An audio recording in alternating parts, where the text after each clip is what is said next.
Tonight, you don't need to learn anything. You don't need to remember anything. You only need to listen softly, slowly, as 100 quiet facts about hugs and touch unfold like a long exhale in a darkened room. The body, perhaps you've noticed, learned the language of touch long before it learned the language of words. A small hand on a shoulder, a blanket settling across a chest, the weight of a sleeping cat across the foot. The body knows these. It has known them for a long time. Whenever you're ready, let your shoulders drop a quiet inch. Let the breath grow long and unhurried. Let the room around you soften at the edges. You may fall asleep at any fact. You may drift away in the middle of a sentence. That is the whole idea, to be held by something gentle until the night carries you home. Sleep gently. Good night. The skin is the body's largest sense organ, and it has been listening since before you were born. The skin covers nearly 2 square meters in an adult body. And across that wide, quiet field, there are millions of small listeners. They have technical names, but they don't need names tonight. What they do is simple. They translate touch into a soft electrical hush that travels up the spine and into the brain.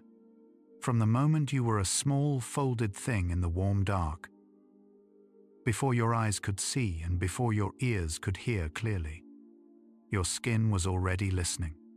It learned the rhythm of a heartbeat from the inside. It learned the difference between movement and stillness. Long before you had words, you had this body-wide ear, tuned to the gentle speech of touch. So perhaps the skin is not a wall around you, but a soft and patient listener. Tonight, every inch of that listener is being told the same quiet thing: you are safe. You are warm. You may rest now. Most of what the skin does, it does without ever asking for your attention. At any given moment, your skin is sending the brain a steady stream of small reports about temperature, about pressure, about the soft drag of fabric across your forearm and the brain. Kindly files almost all of it away beneath awareness. If you had to consciously feel every thread of the sheet against your back tonight, sleep would be impossible. So the brain practices a quiet form of trust. It says, in effect, skin, you keep watching. Tell me only if something matters. And the skin, faithful as a night shift watchman, does just that. It tracks the air. It tracks the bedding. It tracks the slow rise and fall of your own chest. The rest fades into the soft static of safety. There is something gentle in that arrangement. A whole quiet network, working through the night so that you may stop working. Whenever you're ready, let the skin keep watch for a while. You don't have to. Touch is the very first sense to develop in the human body. Long before sight, long before sound, the sense of touch begins to form. By around the 8th week of fetal development, the small body already has the beginnings of skin receptors around the lips and cheeks. By 20 weeks, those receptors have spread across nearly every part of the small folded form. Inside the warm dark, the body is being held on every side by gentle pressure. And that holding teaches the nervous system its very first lesson that the world, at first, is something soft and close. Many years later, when an adult lies in bed and feels the weight of a blanket, some quiet, ancient part of the body recognizes it. It says, "Somewhere beneath words I have known this kind of holding before." Tonight, the blanket on your shoulders is not a stranger. It is speaking a language your body has known since the very beginning. Let it speak. Let it be understood without translation. Beneath the surface of the skin, there is a small orchestra of different listeners. Some of them, sitting close to the surface, listen for fine, steady pressure, the rim of a coffee cup, the line of a button. Some listen for light, quick touch, a leaf brushing past, a hand passing close. Others, deeper down, listen for vibration and rhythm, a purring cat, a distant train. Still others listen for slow stretch and pull the gentle drag of a sleeve along the arm. Each one has its own narrow specialty, and together, without ever consulting one another, they assemble the full quiet picture of what is touching you in this moment. They are doing it now, all around your body, all of them at once.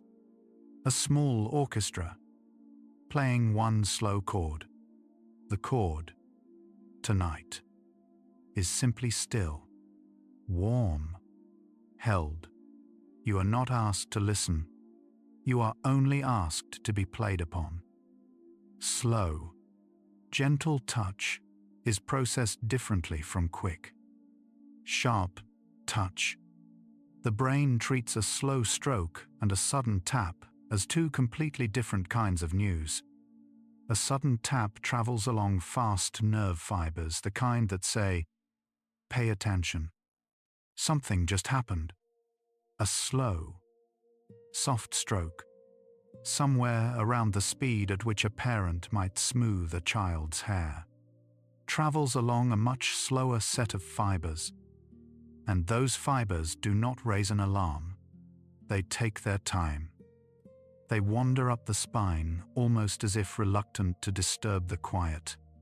By the time the news arrives in the brain, it does not arrive as information. It arrives as feeling a low, warm signal of safety, of belonging, of being known. Whenever you're ready, imagine a slow palm smoothing the hair back from your forehead. There is no hurry in that hand. There is no hurry needed in you. Whenever you'd like, let your shoulders drop a quiet inch lower into the bed. Notice how the bed has been holding you this whole time. Without asking, let it keep holding you. The hands, the lips, and the fingertips are the most touch-sensitive places on the human body. If the body were drawn not by its actual size, but by how much of the brain is devoted to feeling each part, you would see a strange, small portrait, enormous lips, enormous hands, enormous fingertips, and a comparatively tiny back and tiny shoulders. There is a kindness in that design. The parts of the body that we use to reach for the world, to greet other people, to feed a small child, to thread a needle, those are the parts the brain listens to most carefully. The hand has always been a kind of second face. It speaks. It remembers. It learns the shape of the people it has loved. Perhaps tonight one of your hands is resting open, the other curled. Either way, they have done enough for one day. Whenever you're ready, let them rest. Let them be small, quiet countries at the edge of you. The back, the shoulders, and the upper arms have fewer fine receptors, and that is part of why they so deeply welcome a hand. The same parts of the body that have fewer fine receptors, the back, the shoulders, the upper arms are paradoxically the parts where a slow, broad hand feels the most calming. There is a soft theory for this. Gathered from researchers who study touch, those wide, quiet regions are not built for fine reading. They are built to be held. They wait for the broad palm. They wait for the long, slow stroke. They wait for the kind of contact that carries no message except presence. When a hand passes slowly along the upper back, those large, patient receivers gather it not as detail, but as warmth. And the warmth travels inward the way light travels into a darkened room. Whenever you'd like, picture a broad, warm palm resting at the center of your upper back. It is not asking anything of you.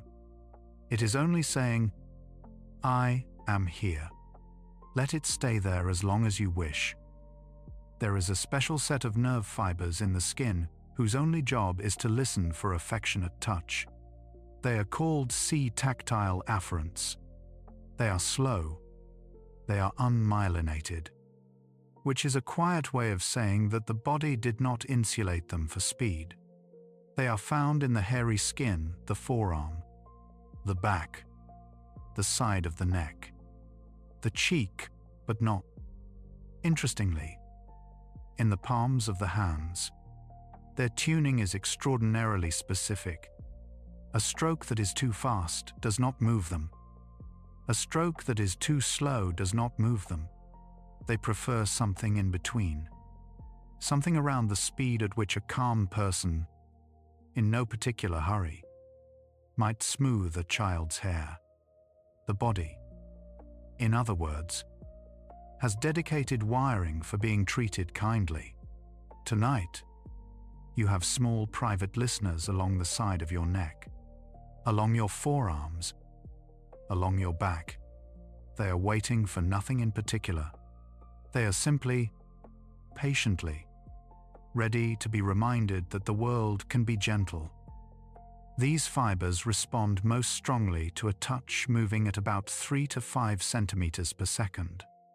Researchers have measured this carefully, with patient hands and slow strokes across small patches of forearm.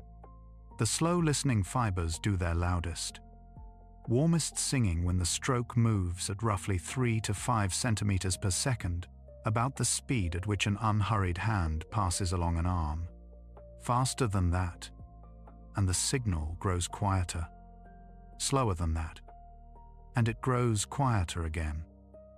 The body, it seems, has memorized a particular pace, and that pace is, almost exactly, the pace of someone who has nowhere else to be. Someone who is not trying to soothe, only sitting and stroking out of habit. The body recognizes that pace as the pace of love. Perhaps tonight, in your own mind, you can imagine that pace slow, unhurried, a hand that has nowhere to go. Let any image you wish belong to that hand. Let it move along your arm in that slow, ancient rhythm. These fibers also prefer touch that is close to skin temperature warm, but not hot. Warmth matters. The same listening fibers that prefer a slow stroke also prefer a stroke that is close to the temperature of the skin itself, about 32 to 34 degrees Celsius. A cold hand registers more sharply. A hot hand registers as something else entirely. But a hand that is the same temperature as the skin disappears. In a sense, into the body it is touching. There is no edge to it. The body cannot quite tell where the self ends and the kind hand begins. That dissolving, that softening of the border between the body and the world is part of why warm touch is so quietly powerful. Whenever you're ready, let the inside of the bed grow warm against you. Let the blanket lose its edge. Let the whole quiet warmth around you become indistinguishable from the warmth that is already you. These fibers send their signal not to the part of the brain that maps the body, but to the part of the brain that feels. There are two main places in the brain where touch arrives. One is a long strip of tissue that maps the body, telling the brain exactly where the touch happened. The other is closer to the centers of feeling and emotion. Sharp touch, fast touch, important touch that goes to the map, but slow, soft, affectionate touch, the kind picked up by these slow fibers, travels somewhere different. It travels to the part of the brain that simply feels. It does not arrive as a coordinate. It arrives as a feeling. The body is wired so that gentle touch is not information. It is emotion. Tonight, the gentleness reaching your skin is being read in the part of you that simply feels, not the part that thinks, not the part that plans, the part that simply, quietly, knows. These fibers can lower the heart rate within seconds of a slow stroke. Studies have measured what happens to the body when these specific fibers are activated. Within seconds, the heart slows, the breath grows longer, the skin, in places far from the touch itself, grows warmer as small blood vessels open. The body shifts, almost on its own, into the long, quiet half of the nervous system that handles healing and sleep. None of this requires thought. None of it requires decision. The slow signal, traveling up its slow private highway, does the work all on its own. The conscious self can remain entirely uninvolved. Many people, when they are stroked slowly, simply close their eyes. The body knows what to do with the rest. Whenever you'd like, let the conscious part of you bow out for a moment. The slow listeners are awake. They are doing their work. You don't have to help. You might let your hand rest open against the sheet beside you. Palm up, fingers loose. Notice the air settling against your palm. There is nothing you have to do. The bed knows how to hold you. Touch on the side of the neck and along the cheek is processed especially intimately. Not all skin is equally tuned to slow affection. The face, particularly along the cheeks, the temples, and the side of the neck, is unusually rich in these slow fibers. So is the upper chest and the inside of the forearm. These are the places where a soft touch arrives most warmly into the feeling brain, and they are also, perhaps not by coincidence, the places most often touched by the people who love us. A hand cupped to the cheek, a small thumb traced along the temple of a sleeping child, a palm settled briefly against the side of the neck. The body, in those places, has built its widest welcome. Perhaps you can imagine, very gently, a soft hand laid against the side of your own neck, or your own palm cupped along your jaw. Whatever you imagine, let it be slow, warm, and unhurried, the kind of touch that asks nothing back. Even imagined gentle touch can faintly activate these same pathways. Research using brain imaging has found something quietly remarkable when a person simply imagines being stroked gently along the arm, without anyone actually touching them. The same emotional regions of the brain show a soft, faint version of the same response. Not as strong as the real thing, but not nothing.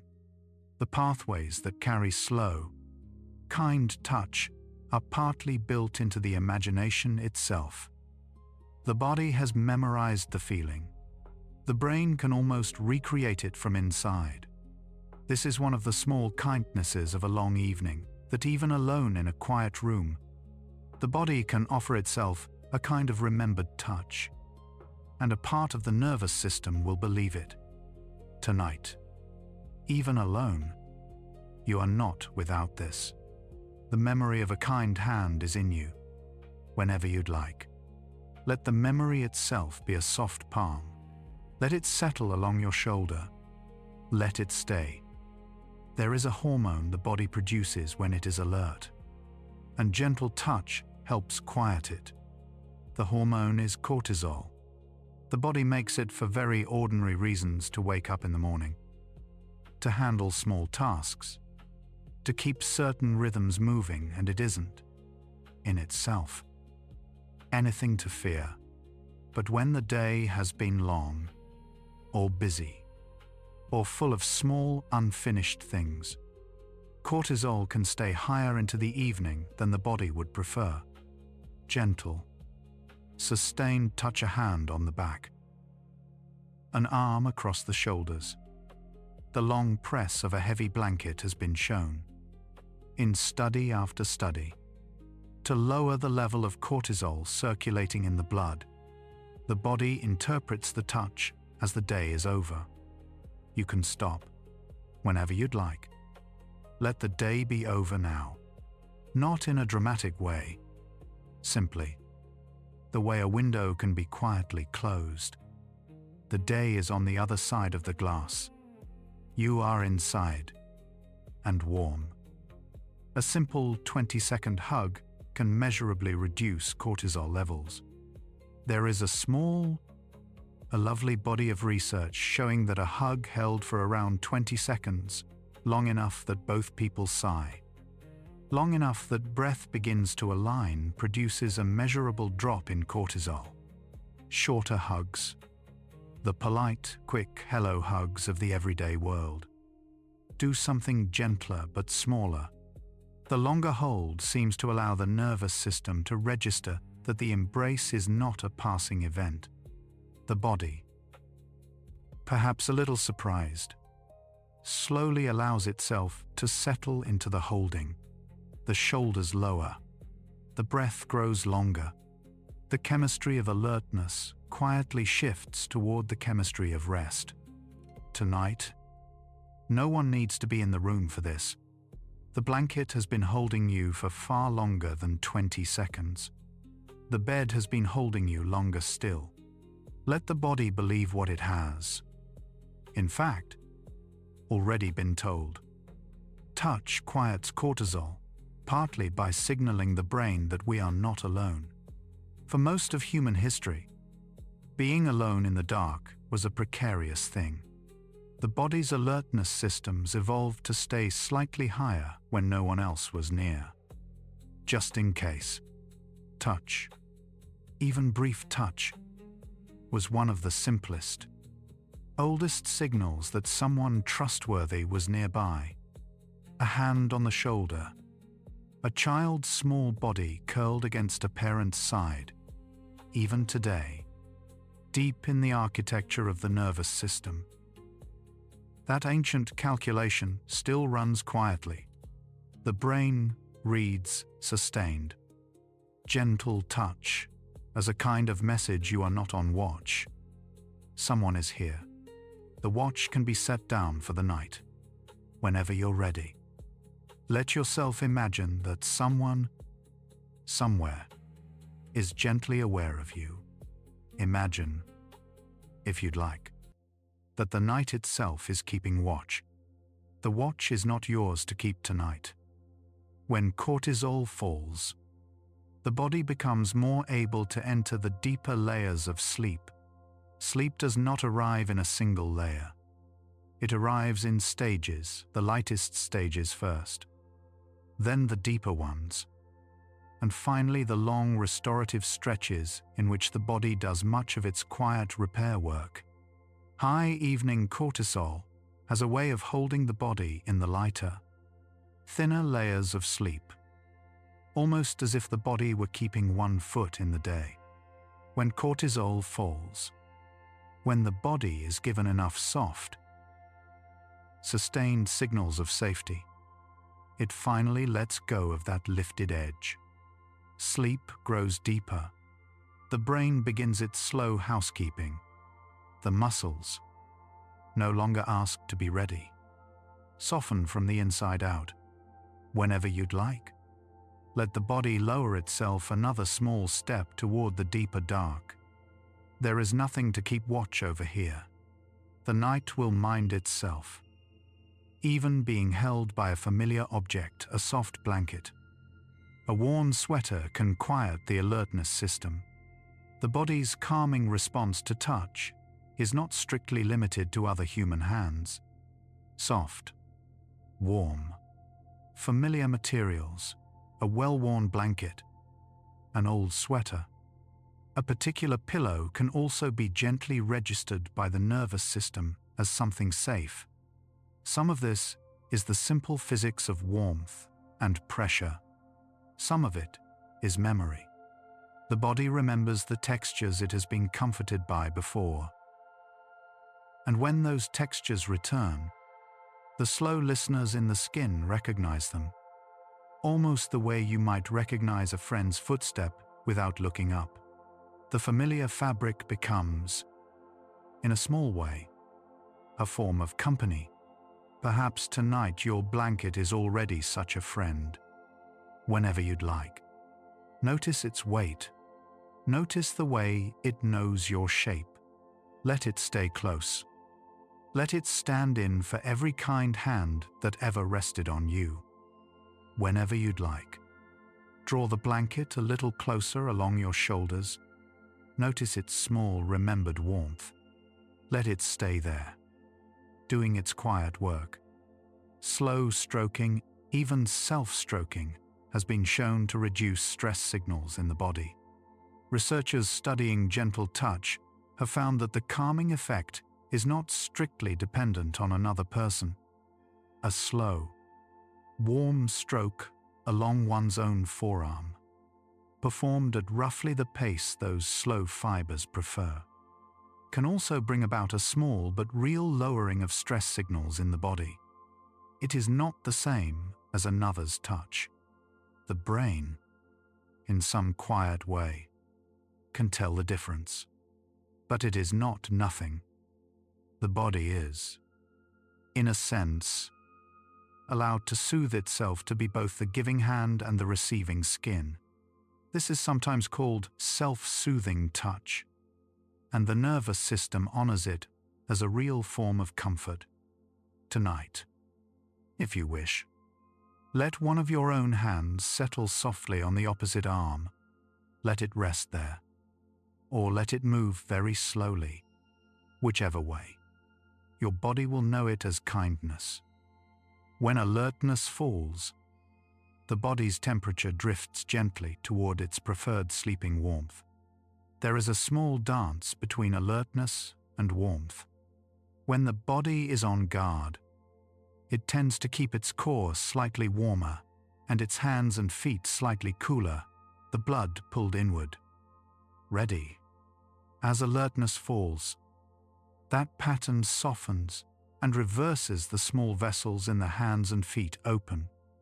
Warmth drifts outward to the edges, and the body's core temperature drops by a fraction of a degree. That tiny drop is one of the body's own private invitations to sleep. Touch, by lowering alertness, helps that gentle reversal happen. The hands grow a little warmer. The feet grow a little warmer. The body, all on its own, begins to set itself for the night.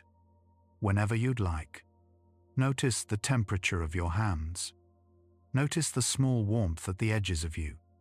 The body is already preparing. You don't have to do anything. The night is being made ready from the inside. There is something different about an embrace that lasts longer than a few seconds. Most everyday hugs are short, a polite, quick squeeze. A hello, a goodbye. They are warm, but they pass before the body has time to fully respond. A longer embrace, held without rushing, lets a different kind of physiology take over. The first few seconds are mostly social. The seconds after that are something else. The breath begins to match. The shoulders begin to drop. The quiet hormones of bonding begin to drift through the bloodstream. The body, perhaps a little surprised at first, slowly understands that the holding is not going to end immediately, and it allows itself to settle deeper into the contact. A long-held hug, in a sense, is a slow ceremony. Tonight, you are being held in a long ceremony that does not need to end. The bed will not let go. the blanket will not let go. The night, in its quiet way, will not let go. Around 20 seconds is the gentle threshold where a hug starts becoming biology, not just gesture. 20 seconds is roughly how long it takes, on average, for the body to register that an embrace is not a passing event. It is not a magical number. Some bodies need a little less. Some bodies need a little more. But around that point, something quietly shifts. Both people, often without realizing it, sigh together. Their breathing begins to fall into a slow, shared rhythm.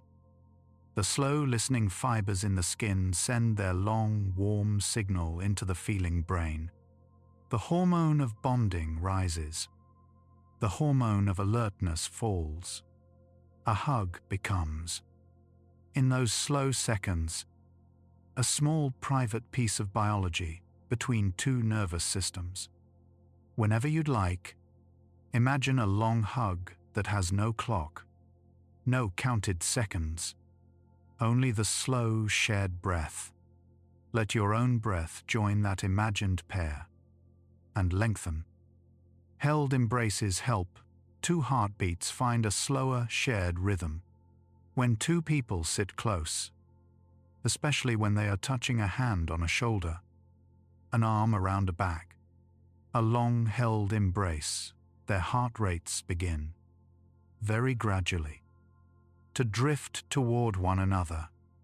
Researchers have measured this in couples, in parents holding children, in close friends. It is not perfect synchrony. It is not magic. It is simply that the body, when held by another body, takes its cues from the holding. Slow breath teaches slow breath. Slow heart teaches slow heart. After a while, the two pulses are quieter than either of them was alone. Tonight, even without another body in the room, the slow, steady rhythm of the night itself can do this. Let your breath drift toward the rhythm of the dark. Let your pulse settle to something quieter than the day allowed. A long-held hug is one of the oldest ways the body knows to soften physical discomfort. Sustained, gentle touch has been shown, in study after study, to slightly lower the body's perception of physical discomfort. The mechanism is partly chemical, small, natural, soothing compounds released by the body, and partly attentional, as the nervous system gives more of its quiet attention to the warmth of the embrace and less to the small aches of the day. None of this is large. None of it is dramatic. It is simply a soft easing, the way an ache becomes gentler when a hand is laid on it. The way a child's scrape grows quieter under a parent's palm. The body has known this since long before it had words for it. Whenever you'd like, let the small aches of the day grow quieter under the warmth of the bedding. Let the pressure of the blanket be a hand laid on the body. Let the body believe what it has always known. Whenever you'd like, let the breath grow one slow step longer. Notice the bed beneath you, the blanket above. You are being held in two directions at once. Let yourself drift another inch deeper.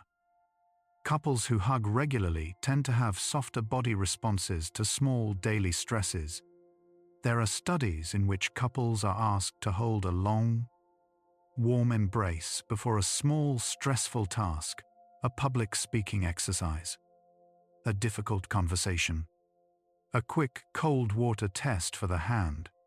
The couples who hugged first show, on average, smaller spikes in blood pressure during the task than the couples who did not. The researchers do not call this a cure or a treatment. They call it, more carefully, a buffer. The body, having recently been held, seems to face the next small difficulty with slightly more shoulders down, slightly more breath available.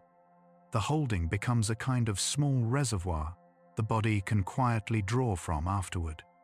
Whenever you're ready, let tonight be a kind of long-held embrace stored away for tomorrow.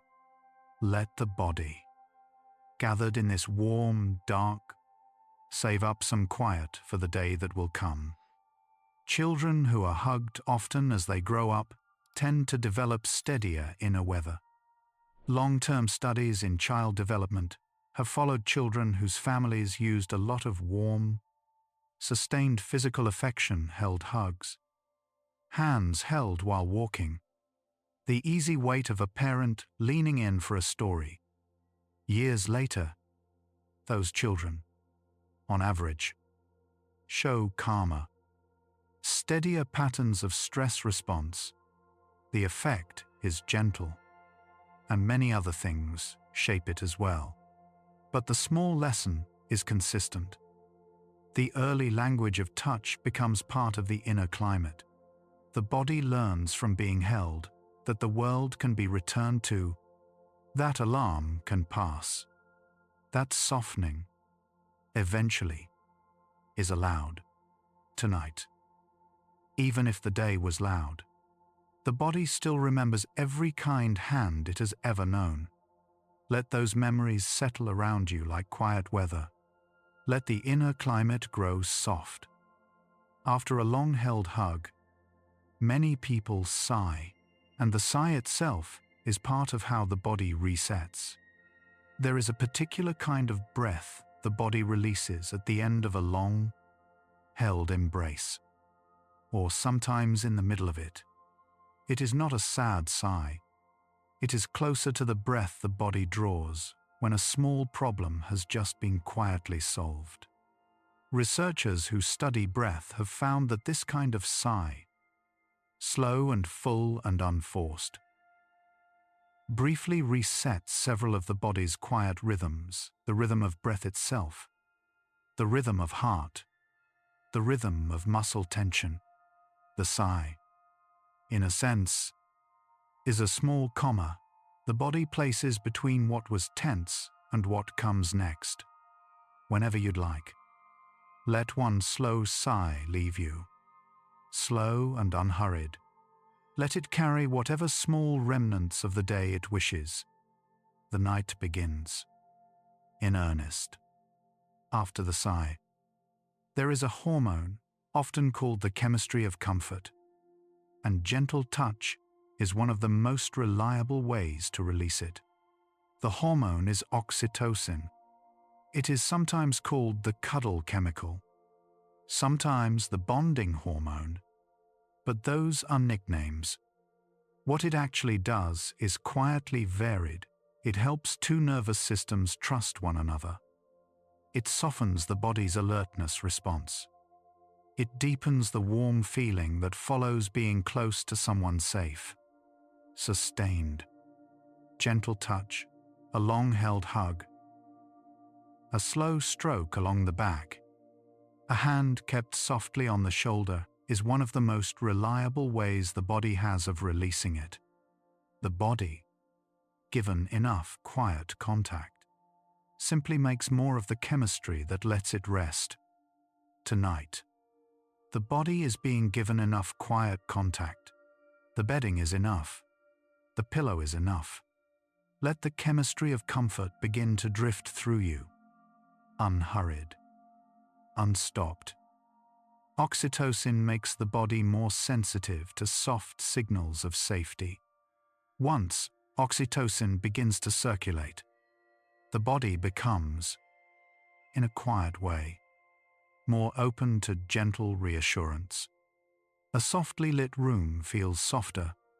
A familiar voice feels more familiar.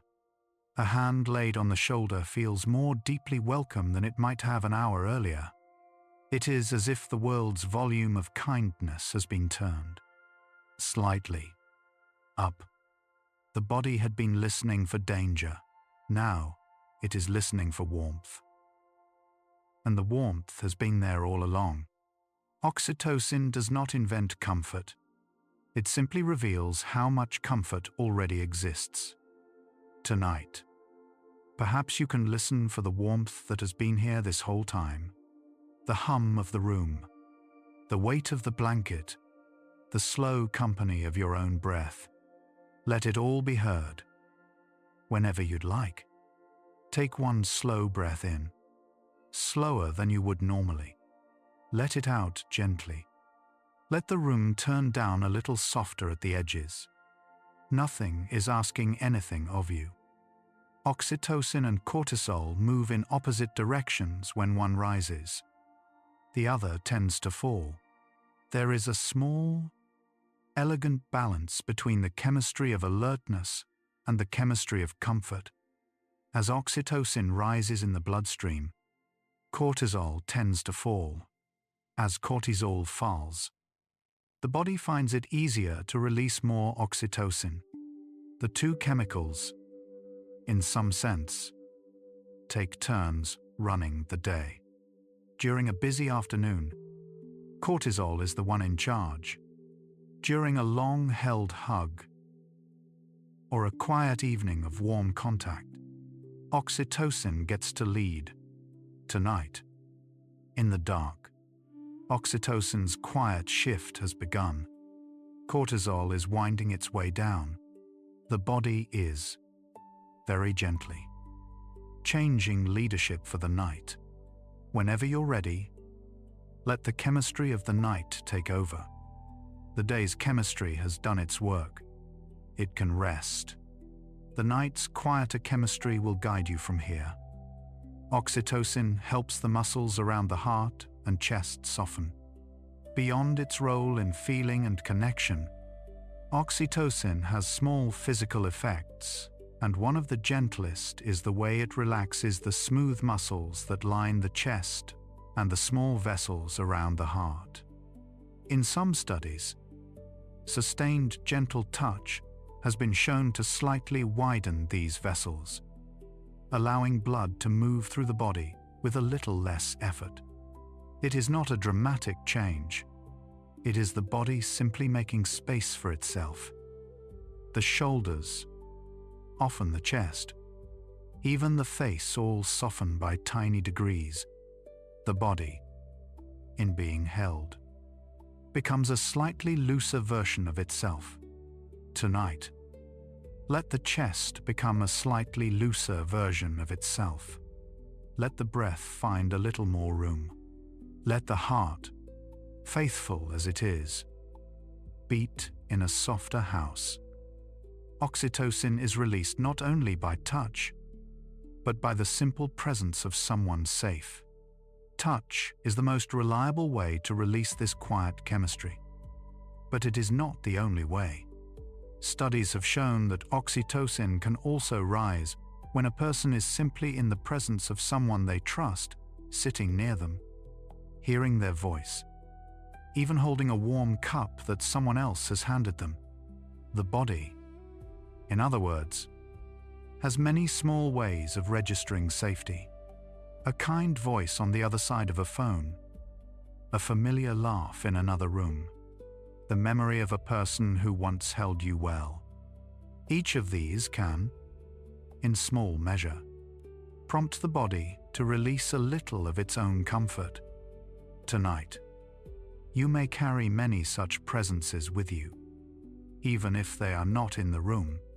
Whenever you'd like, bring one to mind. Let the body respond as it wishes.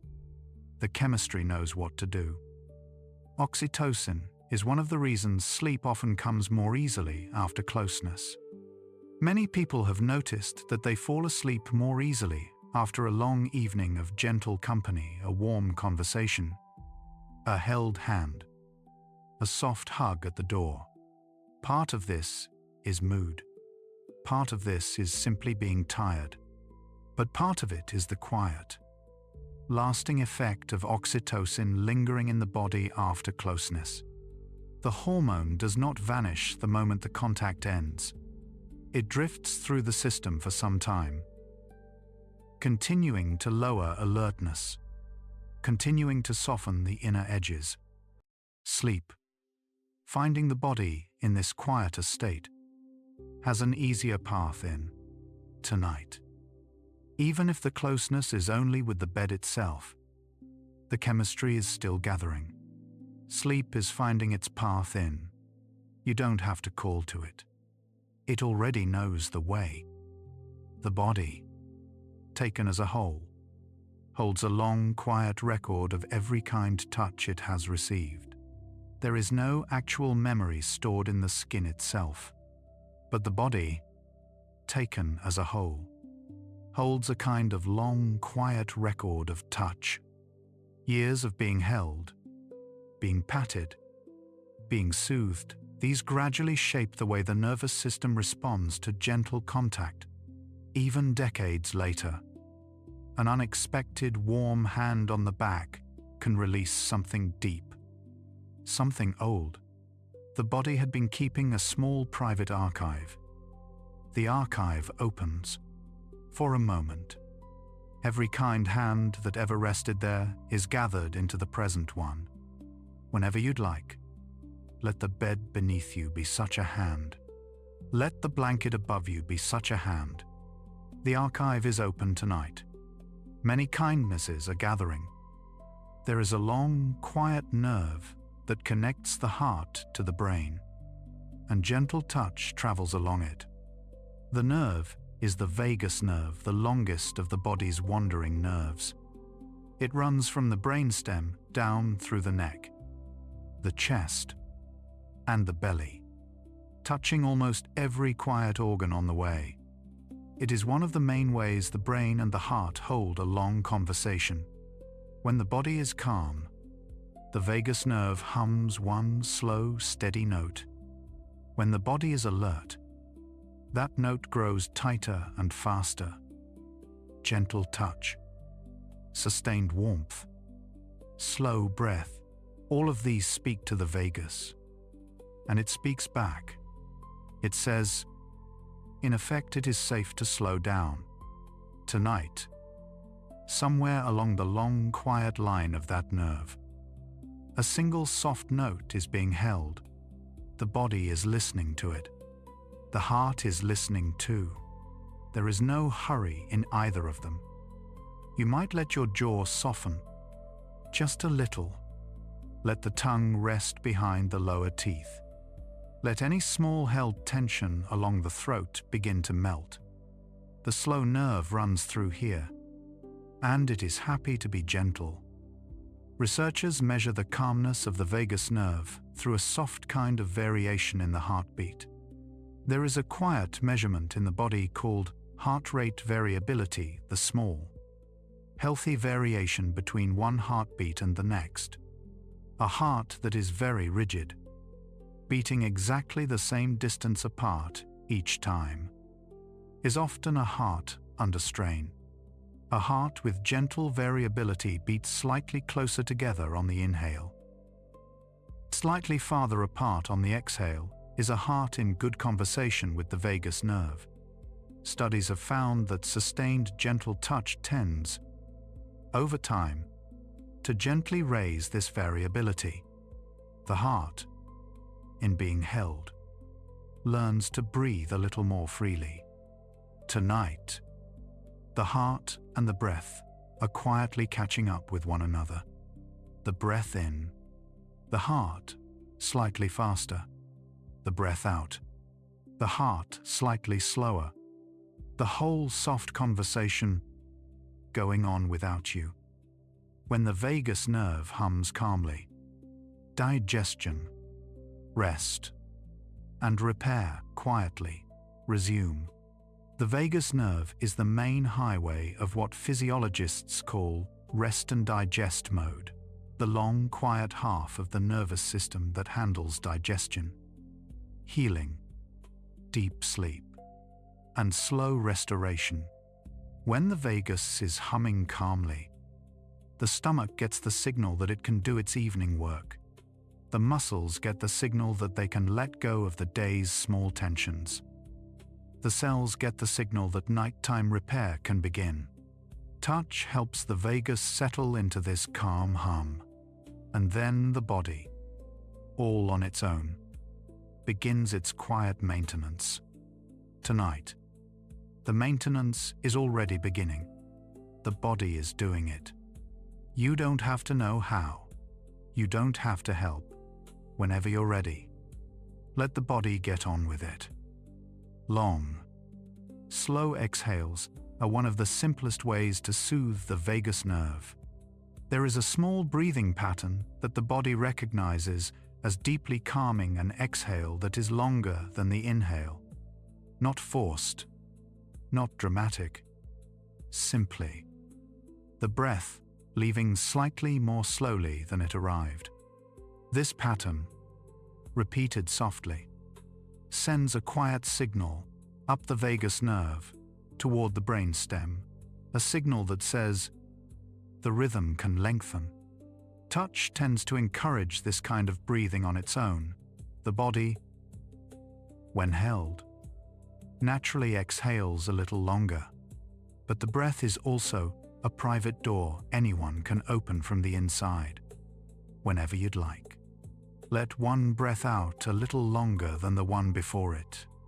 No pressure, no counting if you don't want to, just a slow leaving of breath, like steam from a warm cup. When two people sit close, their vagus nerves can quietly tune to each other. There is a soft phenomenon researchers call physiological co-regulation. When two people who feel safe with each other sit close, especially when they are touching, their nervous systems begin to tune to one another. Heart rates drift toward each other. Breath patterns drift toward each other. The vagus nerves, in some quiet way, begin to hum in a shared key. This is part of why sitting near someone calm can itself feel calming. It is not imagination. It is the body, faithful as ever, copying the rhythms of safety it senses nearby. Tonight, even alone. The night itself is calm. The room is calm. The breath of the world outside the window is calm. Whenever you'd like, let your nervous system tune to that quiet. Let it borrow the rhythm. When a parent holds a small child, both nervous systems begin to hum together. The clearest examples of this quiet tuning happen between parents and small children. When a calm parent holds an upset child, you can sometimes see the moment the child's breathing shifts first faster than the parent's, then slowly matching it, then easing into the long, slow rhythm of the holding adult. The parent's vagus nerve teaches the child's. The child borrows steadiness from the body that holds them. Many years later, when those children become adults, a small part of their inner steadiness is still made of those borrowed rhythms. Tonight, let yourself be held by all the quiet rhythms that have ever taught you steadiness. Whether you remember them or not, they are in you. They will help you sleep. A steady, calm vagus nerve helps the body let go of the day before sleep. The transition from the day's mode to the night's mode is, in physical terms, largely the work of the vagus nerve. As it grows calmer, the muscles around the eyes, the jaw, the shoulders, the belly all begin to release the small tensions they had carried all day. Breath grows longer. Digestion settles. Thoughts grow softer at the edges. A calm vagus nerve does not push the body towards sleep. It simply removes the small obstacles that had been keeping sleep at arm's length. Sleep, finding the road clear, walks in on its own, whenever you'd like. Let any small held tension begin to release the eyes, the jaw, the shoulders. The road is clearing. Sleep knows the way. It is already on its way to you. In hospitals around the world, the simplest form of care for newborns is skin-to-skin contact. When a small new baby is laid against a parent's bare chest, chest to chest, with a soft blanket draped over both, something quiet and powerful tends to happen. The baby's heart rate steadies. The baby's breathing settles. The baby's body temperature, often a fragile thing in the first days, evens out against the warmth of the parent's skin. Doctors call this kangaroo care. After the gentle pouch of a marsupial, it is one of the oldest, simplest, and most thoroughly studied forms of care any small body can receive. It is, almost literally, the first language. Tonight, every adult has carried, somewhere inside, the memory of being held this way, the chest, the warmth, the slow breath, whenever you'd like. Let a small old part of you be held that way again. The bed will play the part of the chest. The night will play the part of the long, quiet day after birth. Whenever you'd like. Settle the back of your head a little more deeply into the pillow. Notice the warmth gathered around your shoulders and chest. Let yourself be held the way the smallest parts of us have always been held.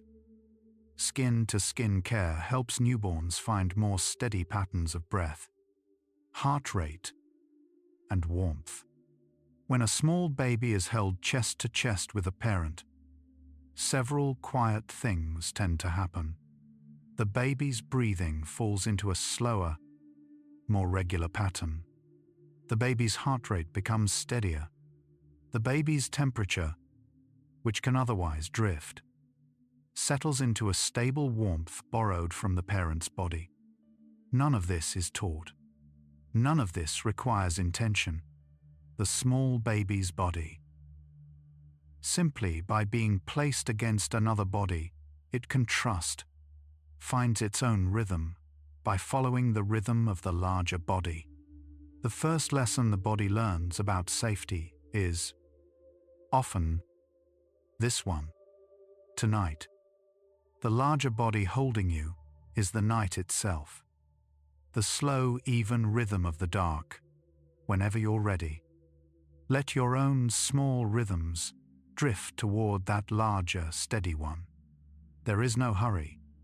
There is plenty of night. Even brief skin-to-skin contact has measurable, lasting, calming effects on small bodies. Studies in newborn care have found that even short stretches of skin-to-skin contact, 20 minutes, an hour, can have lasting, measurable effects on the small body's physiology. Cortisol levels, which can otherwise rise during the small stresses of early life, are often lower for hours afterward. Sleep is often deeper that night. Feeding is often easier. The body, given even a brief reminder of warm contact, seems to carry that reminder forward in time. The chemistry of the holding does not end when the holding ends. Tonight, whatever held you today, a kind word, a warm cup, a soft chair, a familiar voice is still gently with you. The chemistry of those small holdings is still working through you. Let it keep working. Premature babies who receive regular skin-to-skin contact often grow more steadily. Among premature babies, a long body of research has shown that those who receive regular skin-to-skin contact, sometimes called kangaroo mother care, often gain weight more steadily, leave hospital earlier, and show more even patterns of sleep and feeding. The science is careful and quietly consistent. The smallest, most fragile bodies in the world seem to grow best when they are held against another body. Breathing the rhythm of someone calm, it is, in a sense, evidence of how deeply the body trusts touch and how readily it organizes around being held. Tonight, some of the oldest parts of you are still organizing themselves around being held. The body trusts the holding of the bed. The breath trusts the holding of the room. Sleep will arrive in its own time. found by the body that has been gathered for it. Skin-to-skin contact is also calming for the parent doing the holding. The benefits of this kind of contact run in both directions. When a parent holds a baby chest to chest, the parent's heart rate often slows. The parent's breathing often deepens, and the parent's own oxytocin levels rise. The parent, in giving the holding, is also being held by the warmth of the small body, by the sound of the small breath, by the simple fact that someone trusts them this completely. It is one of the gentlest reminders that touch is rarely a one-way kindness. The hand that comforts is also, quietly, comforted in return. Tonight, even your own hands resting against your own arm comfort both directions of you. The hand that gives, the skin that receives, let both rest tonight. Both have done enough. The same chest-to-chest holding remains calming for older children, especially during illness or upset. Beyond infancy, sustained chest-to-chest holding remains. For many children, the deepest form of comfort the body knows. A small child running with a fever, leaning against a parent's chest.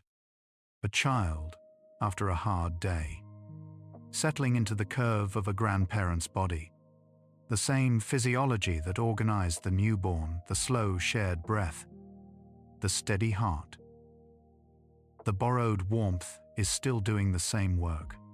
The body never quite forgets this language. The first language, as it is sometimes called, is also a lifelong one. Whenever you'd like, let some small, tired part of you remember being held that way. Let that memory settle along your chest. Let the bed beneath you complete the holding, in its own quiet style. Adults, too, often calm most deeply when they are held against another body's chest. The same biology continues into adult life, even though we rarely speak of it. A long-held embrace, head resting against another's chest, often produces the deepest forms of physiological calming. The body knows slower breath, slower heart, the long, warm hum of the vagus nerve in agreement with someone else's. There is nothing childish about this. It is simply that the body learned this form of comfort first, and the lesson held. The small child inside the adult body is still, sometimes, asking for the same kind of holding it always knew. Tonight, that small child inside is being held, whether by the bed, by the warmth, by a remembered chest, or by the night itself. The holding is real enough for the body to believe it. Touch, at every age, remains one of the body's clearest ways to know it is not alone. Across infancy, childhood, adulthood, and old age, the language of gentle touch remains the same. A hand on the shoulder, a held arm, a long, warm hug. The body, regardless of age, reads these signals the same way. You are not alone. You are safe. You may rest. The vocabulary of words can change. The vocabulary of culture can change. The vocabulary of touch hardly does. It is, in a sense, the deepest first language the body ever learns, and it remains fluent for as long as the body lives. Tonight, that fluent old language is being spoken to every part of you, by the bed, by the blanket, by the slow warm air. Whenever you're ready, let the body simply listen to its first language and rest. Whenever you'd like, take a slow breath in and a slower breath out. Notice that you have been here, in this warm, dark, for some time now. The night is gathered around you. There is plenty more of it ahead. There is a kind of comfort that comes from gentle, even pressure across the body. Sleep researchers and occupational therapists describe a phenomenon called deep pressure stimulation, the soft, calming effect of broad, even pressure spread across a large area of the body. A heavy blanket, a snug hold, a weighted vest used for sensory comfort. The body interprets this even pressure as a kind of large, slow embrace. The receivers in the skin and the deeper layers of muscle send a steady, gentle signal to the calm half of the nervous system. The body does not need any individual point of contact to be intense. It only needs the holding to be wide and consistent. Tonight, the blanket is doing exactly this. It is laying its even pressure across you in a slow, wide hold. Whenever you'd like, notice it again. Let the body register the quiet kindness of being weighed. Weighted blankets often help bodies fall asleep more gently. There is a quietly growing body of research on weighted blankets, blankets sewn with small pockets of glass beads or fine fillers, designed to lie a little heavier across the body than ordinary bedding. Many people who use them report falling asleep more easily, waking less often through the night, and feeling more rested in the morning. The mechanism appears to be the steady, low pressure across the chest, the belly, and the legs, a sensation that the body can read as a long, gentle hold. The blanket, in a sense, becomes a still companion that does not need to move. Tonight, even an ordinary blanket can play this part, simply by being draped a little more deliberately, whenever you'd like. Settle the bedding around you the way you would around someone you wish to comfort. Deep pressure activates many of the same calming pathways as a long-held hug. When researchers compare what happens in the nervous system during a long-held hug and during sustained deep pressure across the body, the patterns are surprisingly similar. The same slow listening fibers fire in the skin. The same vagus pathway hums in the chest. The same chemistry of comfort begins to drift through the body. The body, it seems, does not strictly require that the pressure come from another person.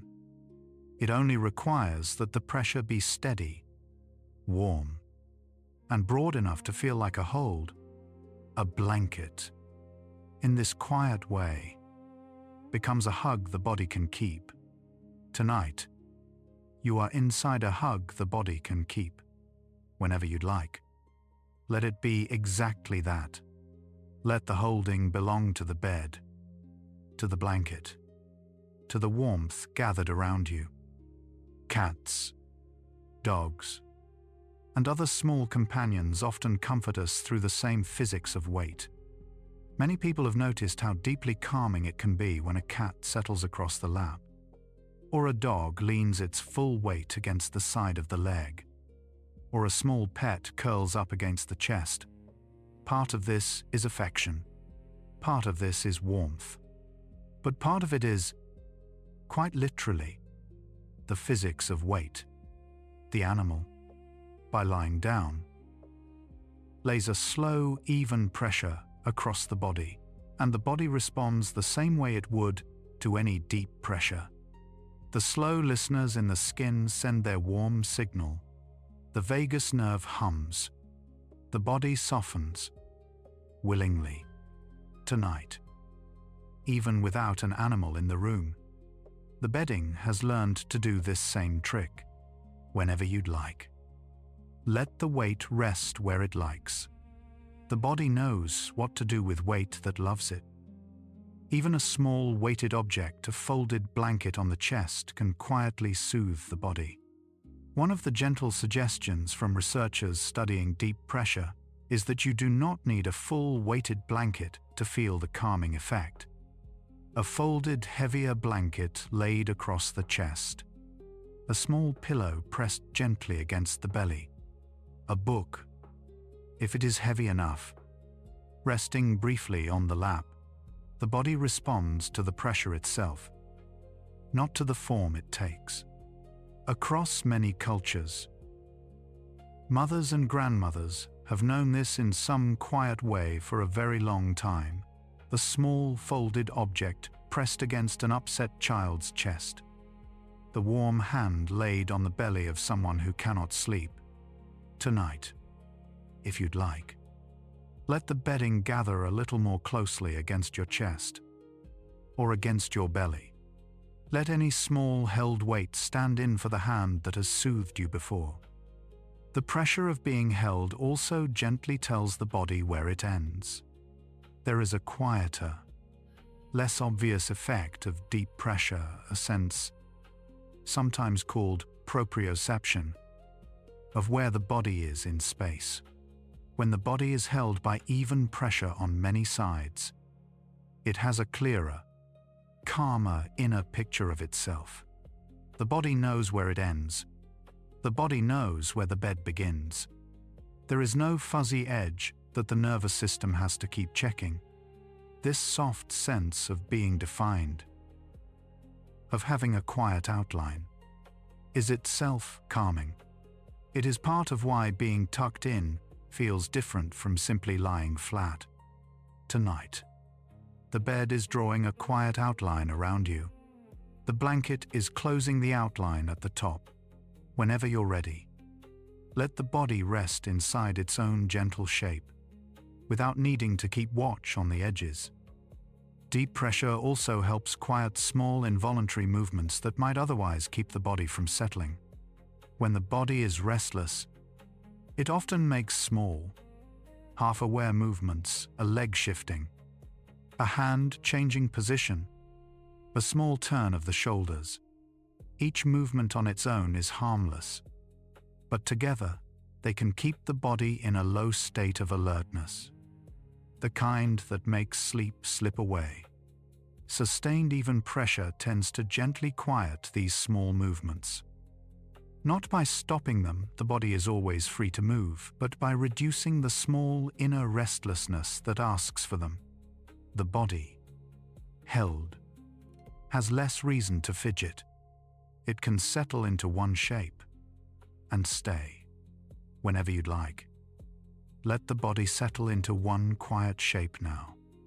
Not stiff, not rigid. Just a shape that the bed and the blanket are kindly outlining for you. Stay there as long as it feels right. Whenever you'd like, take a moment to feel where the bed meets you at the back of the head, along the shoulders, the hips, the heels. Each of those quiet touch points is a small held place. You are being held in many places at once. The body can offer itself a real form of comfort with its own hands. Researchers studying touch have repeatedly found something quietly tender. The body's calming response to gentle contact does not strictly require another person. A slow stroke along one's own forearm, a hand laid softly on the chest, a palm cupped around the back of the neck. These small self-given touches activate the same slow listening fibers, send the same warm signal up the spine, and bring about the same gentle drop in alertness. The body is, in a sense, a pair of nervous systems sharing a single skin, and one half can soothe the other. Tonight, if you'd like, let one of your hands settle softly, somewhere that wishes to be soothed. The body knows. Let the giving hand and the receiving skin meet. Both are part of the same quiet you. A hand laid over the heart is one of the body's oldest forms of self-comfort. Across many cultures and across many centuries, one of the most universal small gestures of self-comfort has been a hand laid softly over the heart. There is a reason for this that goes deeper than habit. The skin over the chest is rich in slow listening fibers. The hand laid there sends a gentle warm signal to the calm half of the nervous system. The pulse of the heart, felt softly through the palm, becomes a kind of quiet conversation between the body and itself. The body, in placing a hand over the heart, is saying to itself, "I am here. I am with me. I will not leave." Whenever you'd like, let one hand rest softly over your heart. Feel its slow, patient drum. Let the hand and the heart keep each other quiet company tonight. A hand on the belly often calms the deeper layers of the nervous system. There is another small gesture of self-soothing that researchers and gentle therapists often suggest: a warm hand laid. The belly is one of the body's most quietly intelligent regions, full of nerve endings that talk constantly with the vagus nerve. A warm hand resting there gives that whole quiet network a clear, simple message: it is safe. The body is held. The slow rest can begin. Many people, when they remember to try this, are surprised at how quickly the breath grows longer and the inner edges grow softer. Tonight, if you'd like, let one warm hand rest softly on the belly. Notice the slow rise of the breath beneath the palm. Let the hand and the belly become a quiet, small conversation that does not need any words. Wrapping the arms gently around the body produces measurable, calming effects.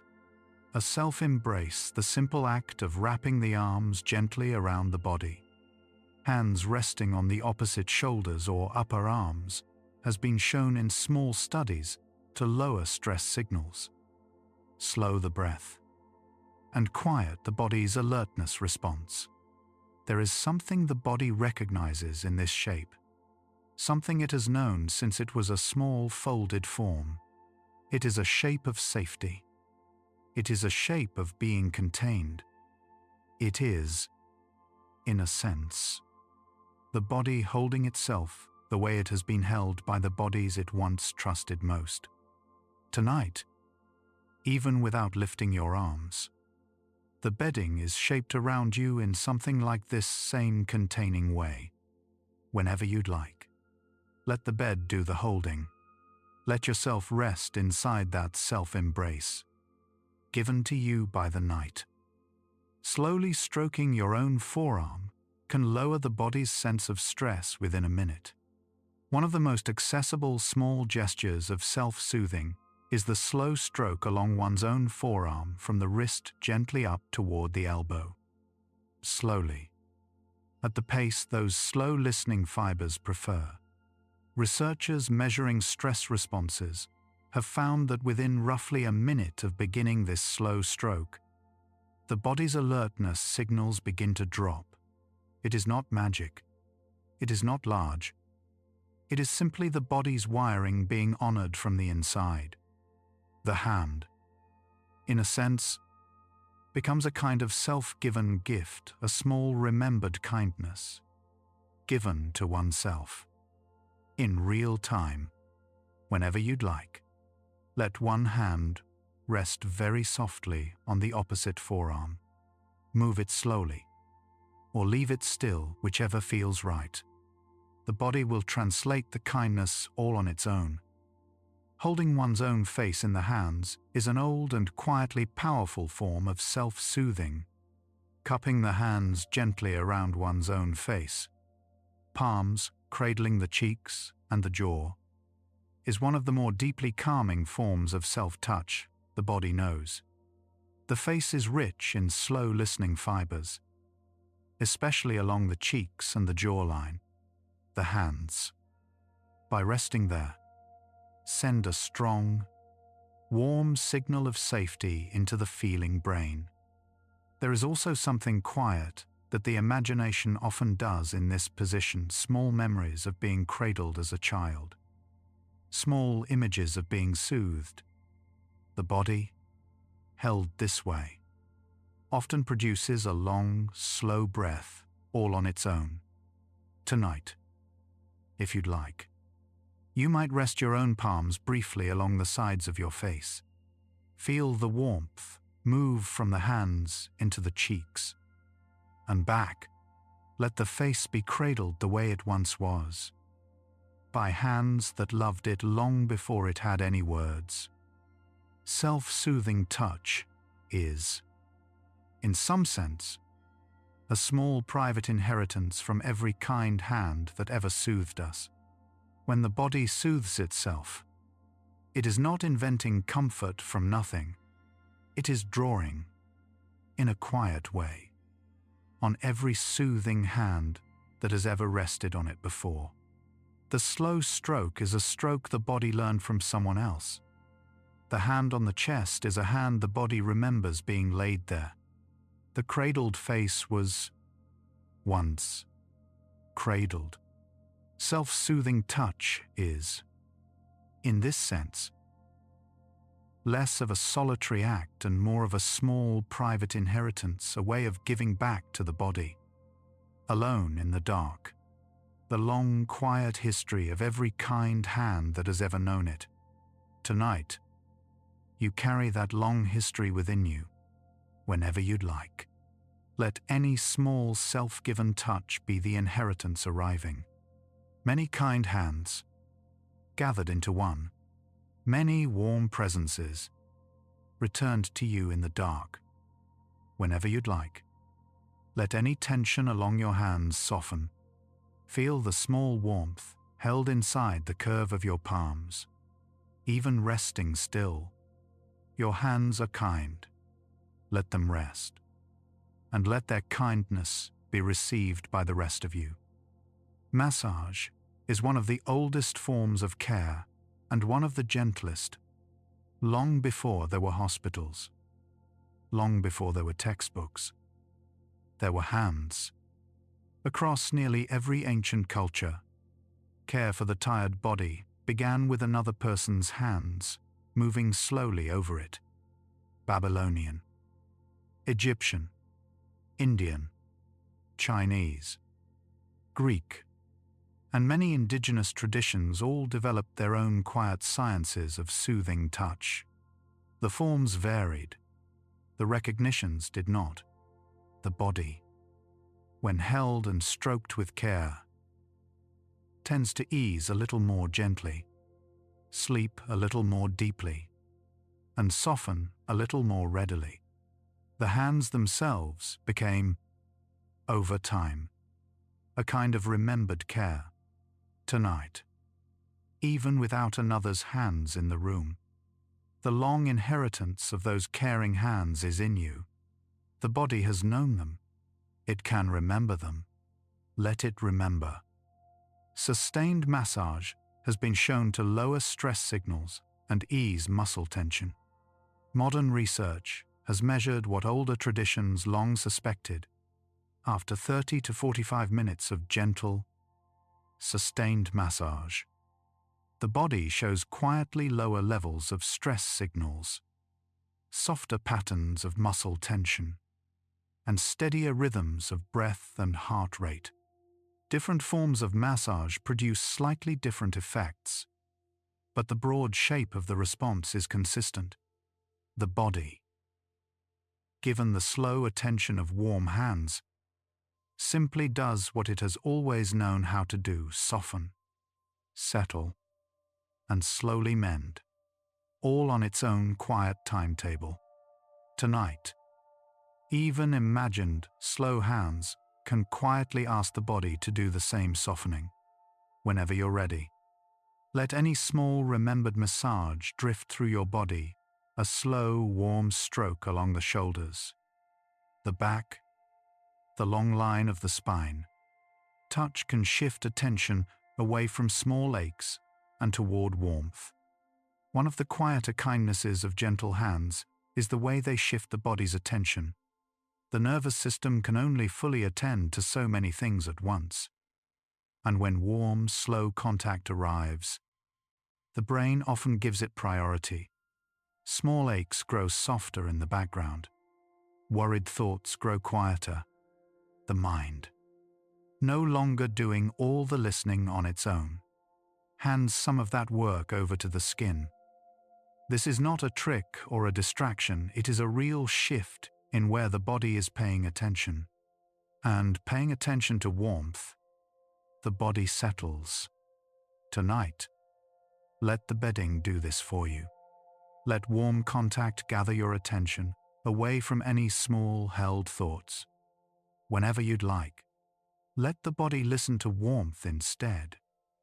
Even brief, kind touch from a stranger can quiet the body's stress response. There are studies in which a kind, brief touch on the shoulder from a person the body does not know, a gentle reassurance from a doctor, a teacher, a stranger offering a hand measurably lowers signs of stress in the receiver. The contact does not need to be long. It does not need to come from someone deeply familiar. It only needs to be kind. The body, in those small moments, reads the touch as evidence that the world contains warmth. The evidence may last only seconds. The quiet ripple it leaves can last much longer. Tonight, whatever small kind contact crossed your day, the body still carries the ripple of it. Whenever you'd like, let the ripple settle around you in the dark. The kindness has not gone anywhere. It is in you. Hand holding alone, without any other touch, is a powerful form of comfort. Researchers studying small everyday discomfort have found that a held hand, on its own, is one of the most quietly powerful forms of comfort the body knows. In some studies, the hand of a familiar, trusted person, held during a small, uncomfortable task, lowers the brain's response to that discomfort more than any other gentle intervention available. There is something deeply old about the held hand. It is the small first gesture between people who care for one another. The body recognizes it, in some quiet way, as the simplest possible form of "I am here." Tonight, your own hand may rest open on the bed beside you, whenever you'd like. Let it be a held hand held by the bedding, by the warmth, by the night itself. The body does not need to know exactly who is holding it. It only needs to know that it is held. Slow strokes along the back and shoulders are among the deepest forms of touch the body recognizes. There is something the body knows about the long, slow stroke down the back. It runs along the spine, across some of the largest fields of slow listening fibers, and into a part of the body that has been receiving comforting hands since infancy. A parent's hand smoothing the back of a fussy baby, a friend's hand on a sad shoulder, a long, warm massage. The body does not seem to forget any of these. They are layered, somehow, into a single deep sense of being soothed. A slow hand along the back, even imagined, can call all of them quietly forward at once. Whenever you'd like, picture a slow, warm hand traveling gently along the long line of your spine, down, then up. In no particular hurry, let every layered memory of being soothed gather along that line. Caring hands can also work, in part, simply through their stillness. Many quiet, caring traditions teach a kind of touch that barely moves at all. The warm palm laid still on the back, the gentle hand resting on the shoulder, the two hands cupped softly around the head. There is no stroking, no kneading, no technique in the active sense. There is only presence. The body, given even still warm hands, often softens in surprising ways. The slow listening fibers do not strictly require movement. They sometimes prefer the steady quiet of a hand that is simply there, stillness, kindly placed, is also a form of touch. Tonight, the bedding around you is exactly this kind of still, warm presence. Whenever you'd like, let it be enough. Let stillness, kindly placed, do its quiet work on you. Whenever you'd like, take one slow breath in. As it leaves, let any small held place soften. Notice that you have not had to do anything to be held tonight. You only had to lie down. The night did the rest. When two people sleep close, their breathing often falls into a slow shared rhythm. Researchers studying sleep in couples and in close family members have noticed a small, soft phenomenon when two people sleep close to each other. Especially when they touch at any quiet point, a back against a back, a foot against a leg, their breathing patterns often gradually align. Not perfectly, not all night, but at certain quiet stages of sleep, the body, sensing another body's slow breath nearby, drifts into the same long rhythm. Sleep, in this way, can become a kind of unconscious shared song. Two breathing patterns, one slow tune. Tonight, even alone, the night itself has a slow tune. The room is breathing softly around you. The world outside is quiet. Whenever you'd like, let your breath drift into that larger shared song. Heart rates also drift toward each other when two people sleep close.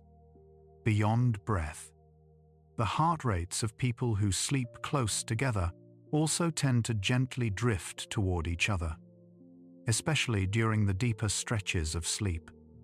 The exact mechanism is still being studied, but it appears to involve the slow signals exchanged between two nervous systems through warm contact, slow breath, and the simple shared environment of a calm bed. The result is gentle two pulses, slightly more in tune than they would be apart. Two bodies, slightly steadier together. Sleep, shared, gathers each body into a quietly larger pattern. Whenever you'd like, let your own pulse ease toward the slow, steady rhythm of the night. The night has all the patience in the world. Your heart can borrow some of that patience for itself. Couples who report happier relationships tend to show stronger nighttime synchrony. There are gentle studies suggesting that couples who describe their relationships as warm and trusting also show, on average, stronger nighttime synchrony of breath, heart rate, and small body movements. The body, it seems, picks up on the inner climate of a shared bed. Trust travels through the bed itself. So does kindness. So does the long, quiet sense of being safe with another person. Sleep, it turns out, is one of the most honest measurements of trust the body has, and the body's quiet rhythms, freely matching another's, are part of how that trust is shown. Tonight, even alone, every kind person who has ever shared a quiet space with you is, in a sense, in this bed too. The body remembers their rhythms.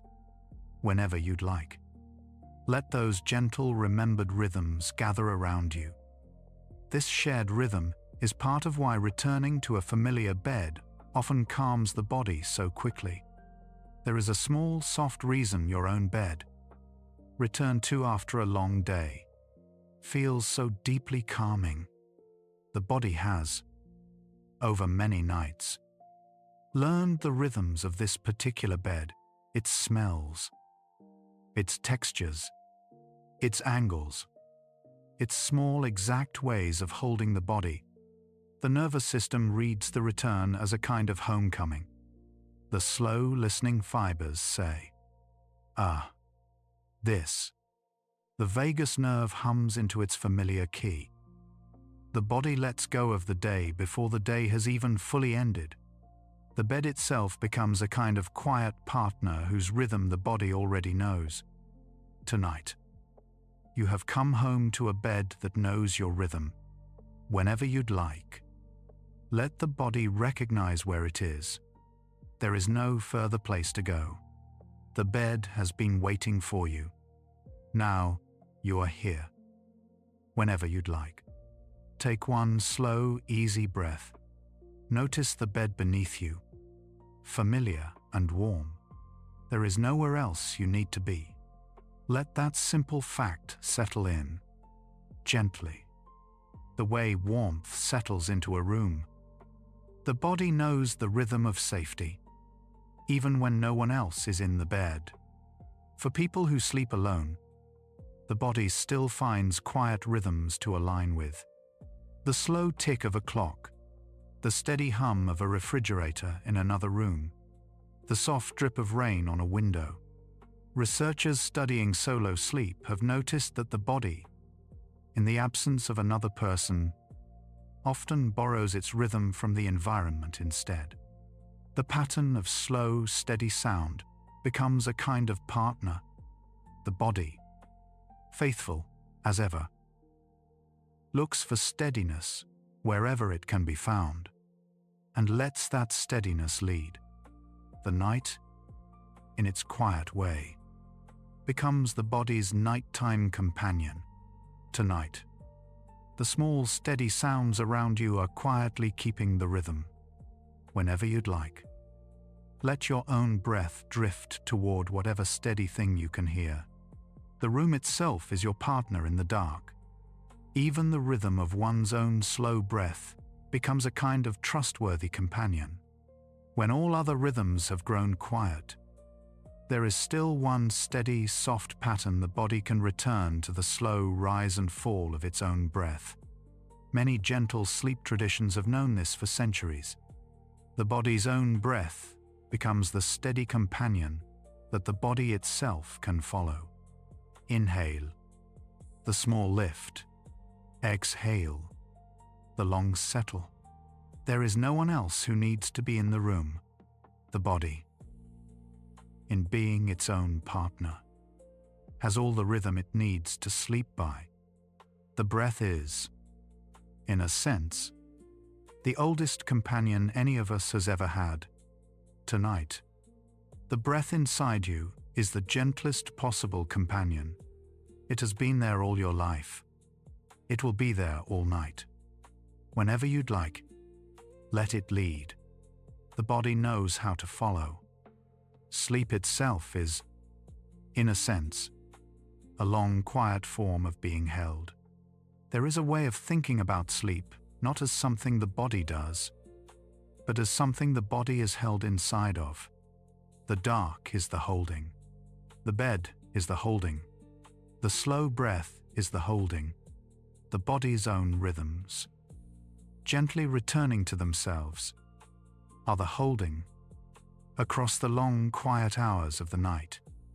Sleep gathers each part of the body into one warm shape and keeps it there. Nothing has to be done from inside. The holding does the work. The body, in sleep, is simply a small, held thing in the warm dark, much as it once was. Long ago. Tonight, you are returning to that long ago shape, the warm, dark, the held thing. Whenever you're ready, let yourself be held by sleep itself. It already knows how. It has been holding you since the very beginning. Whenever you'd like, take one slow, soft breath. As it leaves, let yourself drift another small distance towards sleep. There is no clock here. There is only the slow, warm dark. The skin, like the body, has a quiet hunger of its own. Researchers who study touch sometimes use the gentle phrase, skin hunger, to describe what happens when a body has gone a long while without warm contact. It is not a problem. It is simply a quiet, inner asking. The body, having known kind touch since infancy, expects more of it through the years. When the supply runs low through long stretches of solitude, through busy seasons of life, through the small quiet of certain weeks, the body sometimes becomes a little more sensitive, a little more wakeful, a little more ready to receive any warmth that comes. Skin hunger is, in this sense, simply the body honest about what it needs. Tonight, whatever quiet hunger has been in you, the bedding is offering to feed it. The blanket, the pillow, the slow, warm air. Let the body take what it needs from this quiet meal of warmth. Even small daily contact, a pat on the back, a brief held hand quietly answers this hunger. One of the gentle findings from research on touch is that the body does not strictly require long, elaborate contact to feel fed. A pat on the shoulder from a friend, a brief held hand at the door, a small warm hug from a child. These tiny moments of warm contact, sprinkled through a day, quietly add up. The body counts them. The body remembers them. By the end of the week, the small warm tally becomes part of the body's sense of being met. Touch, like many gentle nutrients, is something the body can take in by spoonfuls. Tonight, the spoonfuls of the day have been gathered whenever you'd like. Let the body hold them all together, the small kind contacts, the brief warm moments, and let them be enough for the night. When the body lacks warm contact, it often listens more carefully for it. There is something quietly tender about how the body responds when warm contact has been scarce. Rather than going numb, the body often becomes more attentive, more sensitive to a kind voice, more moved by a small warm touch when it does arrive. Researchers have measured this. After stretches of less physical contact, the body's response to a single brief touch tends to be larger, warmer, more present. The body has not stopped listening. It has only been listening more carefully. The next warmth that arrives will be received by a body very ready to receive it. Tonight, the warmth of the bedding may feel a little softer than it would on another night. The body is ready to receive it. Whenever you're ready, let the warmth land in you. Let it be enough. Touch hunger can also be quietly answered by warmth, wait, and slow breath. When touch from other people is hard to come by, the body has a small private set of substitutes that, while not the same, are honest companions. Warmth, a heated blanket, a warm bath, a warm cup against the chest. Weight, a heavier blanket draped across the body, a soft pillow held close. Slow breath, long, unhurried exhales that speak to the body in the same calm key. None of these replace the company of another body, but the body, being kind to itself, accepts them. The skin, in some quiet way, is fed. Tonight, all three of these small companions are with you. Warmth, weight, and slow breath. Whenever you'd like, let the body receive each of them gently, the way a guest receives a meal. Self-given touch, regularly practiced, can quietly meet some of this hunger. Therapists who work with the body sometimes suggest a small daily practice of self-given touch, a few minutes each evening of slow self-stroking along the arms, a hand laid over the heart, a moment of cradling the face. The body, as we have heard, recognizes self-given touch as a real form of kindness. Practiced regularly, It can quietly answer some of the body's standing hunger for contact. It does not replace the warmth of another, but it keeps a small, valued conversation going between the body and itself, and the conversation, faithfully kept, slowly nourishes. Tonight, even one small kind self-touch is part of that conversation. Whenever you'd like, give yourself even the smallest gesture, a hand on the chest, a palm cradling the cheek. Let the body feel met by itself. Soft companions, cats, dogs, small pets can quietly meet some of the body's hunger for warm contact. Many people have noticed how deeply soothing it is to live with an animal that lets itself be held. A cat on the lap, a dog leaning warmly against the leg, a small bird perched calmly on the shoulder. The body responds to these warm presences in many of the same gentle ways it responds to human touch: slow breath, slower heart, a quietly settling vagus nerve, the skin's hunger. For those who share their home with a soft companion, is often quietly met all year long, in small everyday doses. The companion's warmth becomes a steady part of the body's daily diet of touch. Tonight, if any small soft companion is near you, let their warmth count. If not, let the bedding count. The body does not strictly need a name for the warmth. It only needs the warmth. Even brief warm contact, given regularly, builds a quiet inner reserve.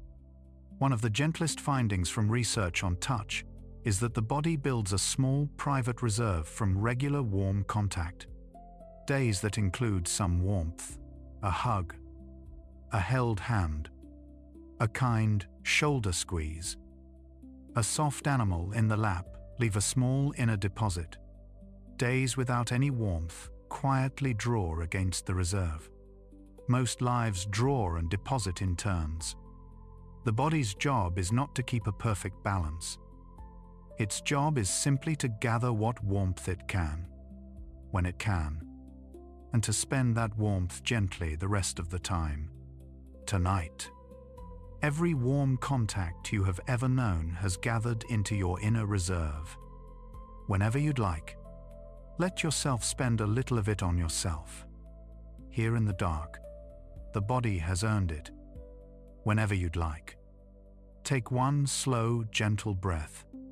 Let the body register every warmth available to it right now: the bedding, the air, the soft, remembered company of every kind hand that has ever rested on you. There is more warmth here than you may have known. Every culture in the world has developed its own quiet language of touch. Anthropologists who study greetings, farewells, and small everyday rituals around the world have found something deeply consistent. Nearly every culture has developed its own private vocabulary of touch: a bow with a hand on the heart, a slow shoulder grasp, a pressed forehead, a long-held hug, a gentle clasp of both hands, a soft tap on the back. The words of these gestures may differ. The grammar may differ. But the underlying language, small ways of saying "I see you," "I am here," "I am safe with you," is recognized everywhere the body lives. Tonight, somewhere across the world, many small, kind gestures are happening in the dark. Hands, shoulders, foreheads, palms. Whenever you'd like, let your own small held place tonight be part of that quiet, global chorus. Some cultures favor frequent touch in everyday life. Others reserve it for closer moments. Researchers have noticed quiet differences in how often touch is used between strangers, friends, and family across the world. In some cultures, Touch flows easily through ordinary daily life. A hand on the arm in conversation. A cheek kiss between friends. A held hand among walking companions. In other cultures, touch is more reserved, saved for closer moments and quieter rooms. Neither pattern is more right than the other. They are simply different dialects of the same first language. The body, given enough warmth in any dialect, knows how to be held. Tonight, whichever dialect of touch you have grown up with, the language itself is in you, whenever you'd like. Let the body speak it quietly to itself in the dark, in whatever way feels natural. In many traditions, the laying on of hands has been considered a small, sacred form of comfort. Across many spiritual and cultural traditions, a quiet form of care has been the simple laying on of hands, a warm palm placed gently on the head, the shoulder, or the heart of another person. The gesture has often been considered a small sacred thing, an offering of presence rather than a transfer of power. The body, regardless of belief, tends to respond to this kind of contact in the same gentle ways it responds to any sustained kind hand. Slow breath, slower heart, the small, soft loosening of inner tension. The body honors the gesture by softening into it. Tonight, even imagined warm hands laid gently on your head and shoulders can do this same kind work. Whenever you'd like, picture them there. Let the body be honored by an imagined kindness, given freely. Many cultures use long-held hugs as a quiet ritual of welcome and farewell. Across the world, the long-held hug has become a kind of small private ceremony at gatherings and partings. A hello hug that lingers a few extra seconds.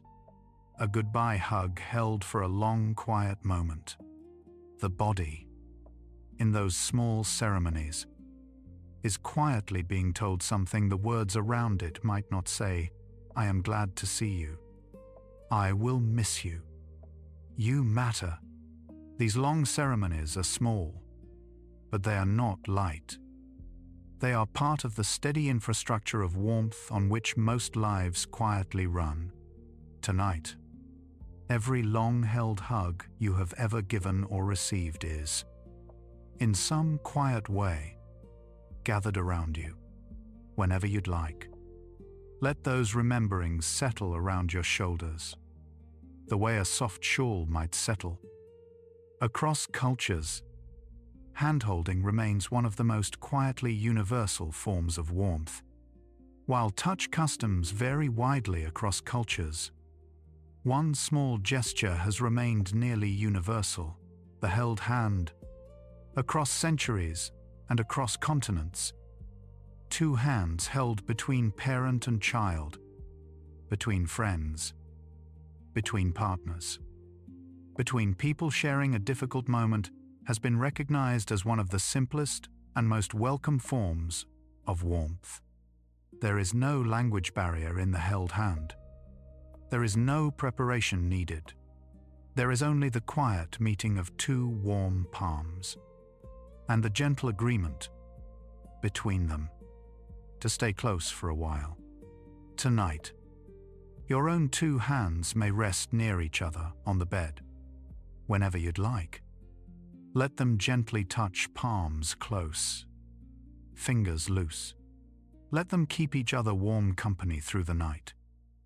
In many traditions, communal sleep close, warm, shared has been a normal part of life. For most of human history, sleep has been a deeply communal experience. Whole families sharing one warm bed, travelers piled together by a fire, communities resting close to one another against the cold of long nights. The body, across most of its long story, has slept surrounded by other bodies, Solo sleep, in a quiet room with a closed door, is, in many ways, a relatively recent arrangement. The body, given the option of warm closeness in sleep, often relaxes more quickly and more deeply. The bed shared with others remains, for many across the world, the deepest form of holding the night offers. Tonight, even alone, you carry the long history of those shared beds inside you. The body remembers warmth in a circle, whenever you'd like. Let that ancient circle of warmth gather softly around your bed tonight. Whatever the form, the body's response to warm, sustained touch is the same in every culture. Researchers who study touch across cultures have found something quietly comforting at the deepest level, regardless of where the body grew up, regardless of which dialect of touch it was raised in. The body's underlying response to warm, sustained contact is the same everywhere. Slow listening fibers fire, cortisol drops, oxytocin rises, the vagus nerve hums into a calm key, the breath grows long, the heart slows. Across all the differences of culture and custom, this one quiet truth remains: the body, anywhere in the world, recognizes warm, sustained touch as the deep first message of safety. Tonight, you are part of that universal quiet truth. The bedding speaks it to you. The blanket speaks it. The night speaks it. Whenever you're ready, let the body hear that ancient first message. It is safe. It is warm. It may rest. Whenever you'd like, take one slow, soft breath. Imagine, for a quiet moment, every warm, dark room across the world tonight, where small bodies are being held by larger ones, or by themselves. You are part of all of those quiet rooms tonight. Touch has been part of the body's evening for as long as the body has had evenings. For as long as the human body has had evenings, touch has been part of how those evenings end.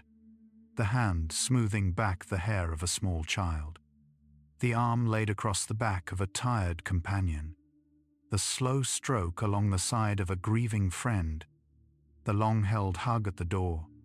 These are not new gestures. They are ancient. They have been ending evenings for thousands of years, in countless rooms, in countless languages, in countless small dim lights.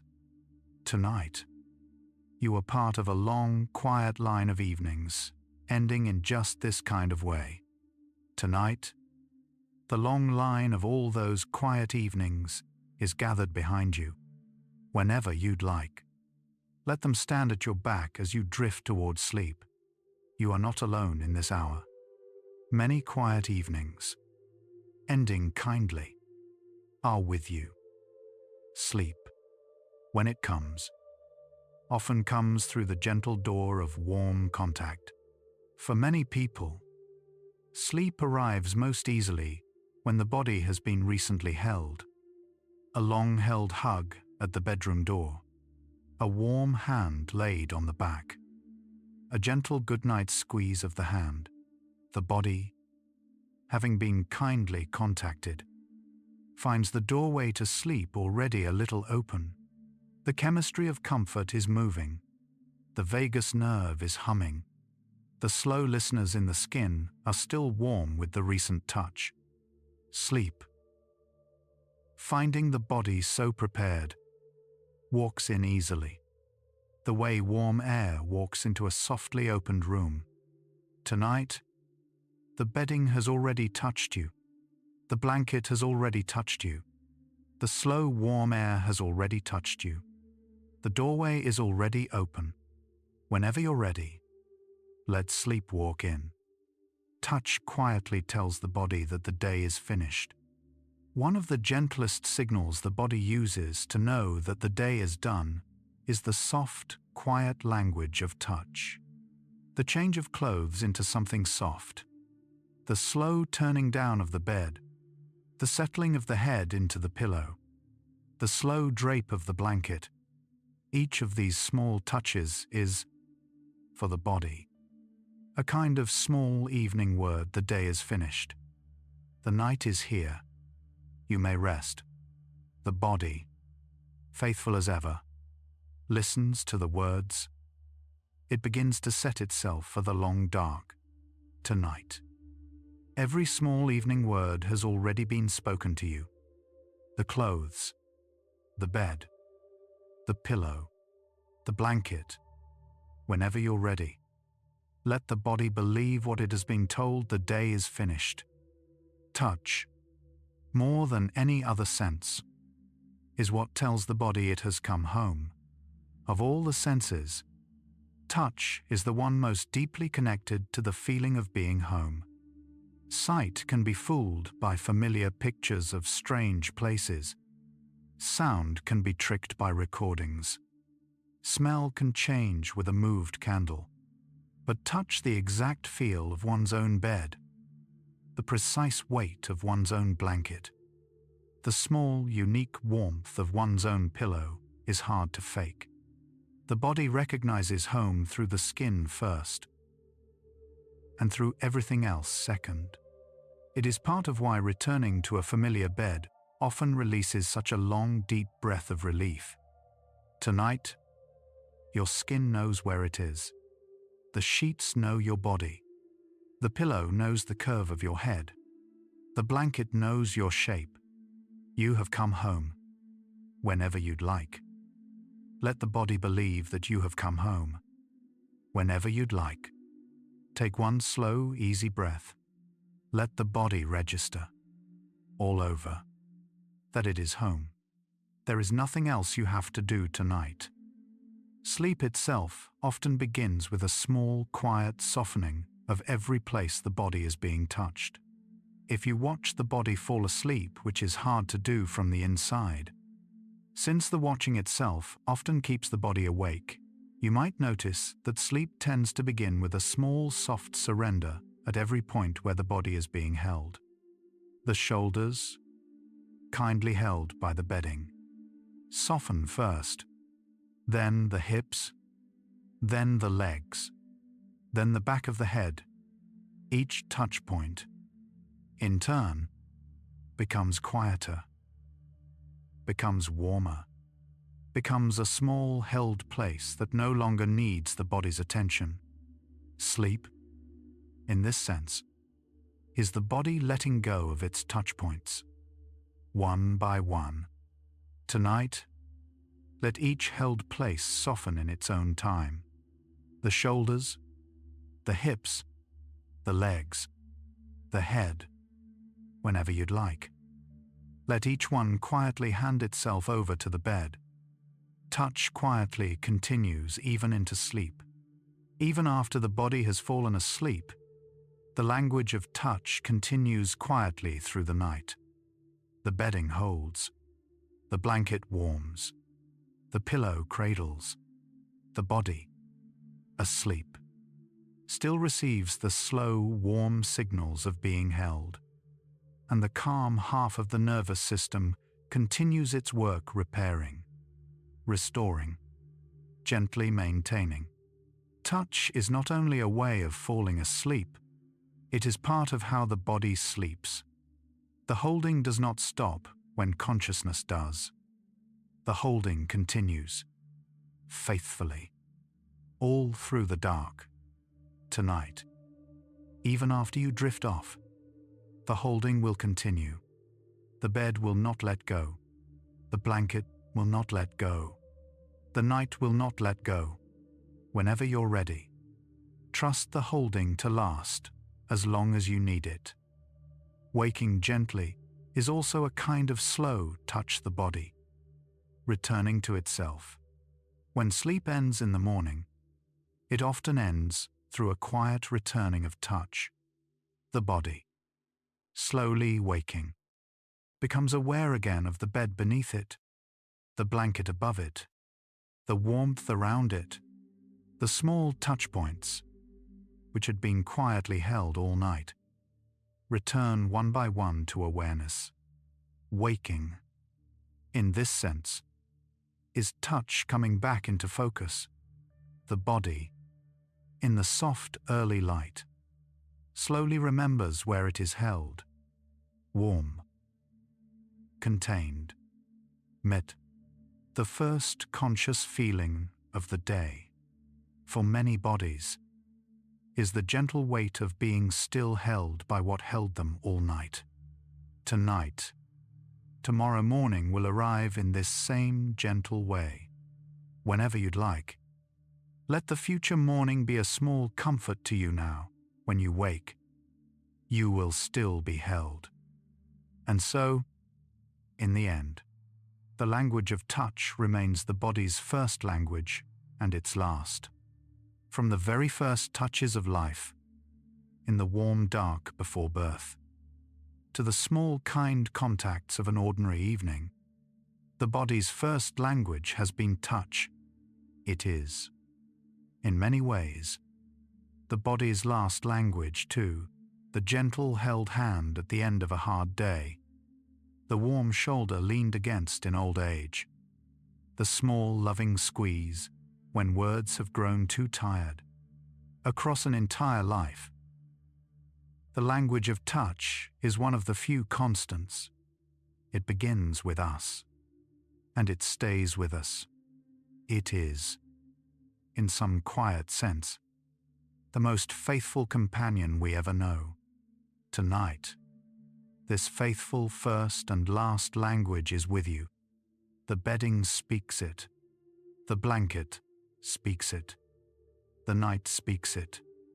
In its own slow, quiet way, whenever you're ready. Let the body listen to its first language one more time, and rest. Whenever you'd like, take one final, slow, soft breath. Notice how warm the bed has become. Notice how quiet the room has become. Notice how held you have been, all along. And so, slowly, the night gathers around you. Tonight you have heard 100 quiet things about hugs and touched the small listeners in the skin, the slow fibers tuned to a kind hand, the quieting hormone, the long listening nerve, the first language we learned long before words. None of it asked anything of you. All of it was simply offered. Whenever you're ready, let the body do what it has been preparing all evening to do. Let the breath grow long. Let the bed continue holding you. Let the night carry you the rest of the way home. You may fall asleep now. You may have already fallen asleep. Either way, you are held. Sleep gently. Good night.